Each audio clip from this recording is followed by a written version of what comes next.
Hello YouTube friends, Itsy here, and I'm here to tell you about an herb that I like to harvest each year to make a tincture. And it's kind of funny, it's a tincture for colds and chest colds and things like that. And the funny thing is I almost never need to use the tincture anymore.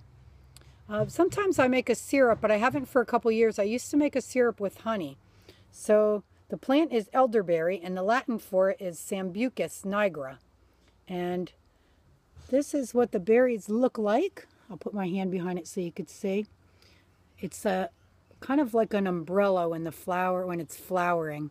And the flowers are real pretty pale yellow, white. And you see them growing all over the northeast of Pennsylvania. And there's another Sambucus also, and that one is Sambucus canadensis, which grows a little further north. Once in a while you'll see it in northeast PA, but usually it's further north like New York and above. So when I left to go to Washington to go work at Doug Graham's retreat center, these were just finishing up the berries. They bloom in the summertime or in late spring, and then the berries happen, let's see, when did I leave? October. Well, late summer you get the berries. So late summer you get the berries, and the berries are really good for colds and flu, and it keeps the duration down of colds and flu. So anyway, it's kind of interesting. I don't know if you ever heard of what they call the doctrine of signatures. And the doctrine of signatures is when a plant looks like the part of the human body in which it heals or helps to heal.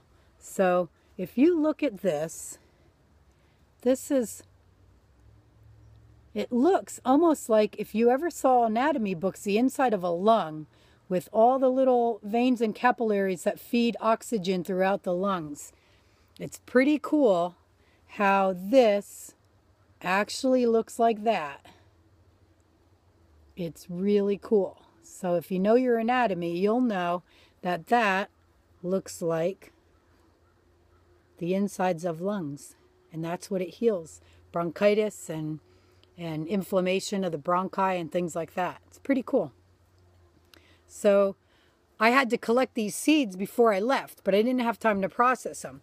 Not that it takes that long to process them, but I really was kind of cut for time there. I had no time to do anything. So what I did was I collected the berries, and what you do is you take a paper bag and you hold them under the berries, and then you cut them with scissors and it drops into the bag. Then you have these full flower heads, seed heads I should say at this point.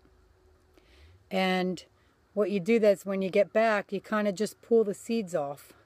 You just kind of pull them off lightly and let them drop into the bowl. And I took these out of the freezer. I ended up putting them in the freezer until I got back. And I'm back now, and now I have time to take care of this. So I'm just taking all the seeds off of here. And then what you do is you buy the cheapest vodka you can get, because that's going to be your carrier. And you take like a quart mason jar, and you put about three quarters full of the jar with these seeds. So I collected pretty many. I may have overshot what I needed, but it's okay because there's always people to share it with. Come cold flu season, if I hear of people being sick, I'll just bring them some of this, and it really is amazing. It does help. So you take your mason jar, fill it about 2/3 full, and then you pour the vodka over top. And what I like to do is I like to do it kind of biodynamically. So with the new moon is when you fill your jar with the herb and the vodka, and then when the full moon comes, you could leave it outside. Some people say they like to put it in the dark, but I leave it outside during the whole time that it's brewing. And a couple times a day, if I walk by, I shake the jar up a little bit gently just to get everything going nice. And then come full moon time, that's when the full moon infuses your medicine. And It's a very magical time anyway, the full moon. But when the full moon infuses your herbs, when you're making your tinctures, it's really nice. So what you can do is find a place on your porch or outside where you know that full moon's going to hit that jar directly for as long as it can. And so you just find that right spot and you put that out there. And then the next day, or maybe even 2 days of the full moon, you know, when the moon's really big, you could leave it out during those times. It comes out to about 14 days that you're letting this brew. And then after that, you're going to pour it through a sieve, and that's your tincture. You're going to have this beautiful purple liquid, this beautiful purple healing liquid. It's just amazing. Now, you can add honey to it if you'd like. Sometimes with the tincture, you don't really want to add honey. But what you might want to do is you could add some clove, you could add some cinnamon, you could add some nutmeg, just to make it taste even a little better. The truth is it doesn't need anything else because it's so good as is. But sometimes those herbs make it taste a little bit better. So then you put it in little dropper jars, and you take a dropper full or so when you don't feel well, and you just drink it down. If you don't like the alcohol, if you're maybe an alcoholic and you're recovered and you don't want the alcohol, what you can do is, there's a little chipmunk running around over there. He thinks I'm going to feed him. Maybe I will. If you don't want the alcohol, what you can do is just take a glass, put a dropper full or two in the glass with a little bit of water, and just let it sit for a little while, and the alcohol will pretty much evaporate away. So you just drink the water. That's a pretty purple color. So there it is. Sambucus nigra. Elderberry. Black elderberry. Try it.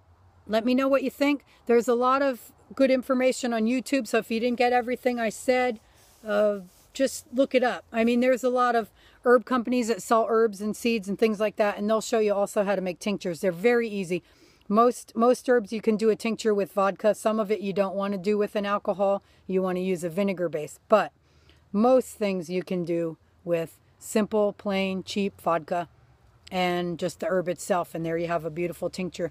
If you buy this in the store, you're going to pay probably 15 bucks for a little 2-ounce bottle of elderberry tincture. If you want to dye some clothes or pillowcases, you can use it for a dye also. It's really pretty. All right. Thanks for watching. It's good to see you. I got to get back on my video making, and I will do that. And maybe the next video I'll show you my tiny house that I'm living in right here, and give you a little bit of update about that, where I'm living. All right. Take care. Good to see you. Thanks for watching. Subscribe. Catch you later. Bye.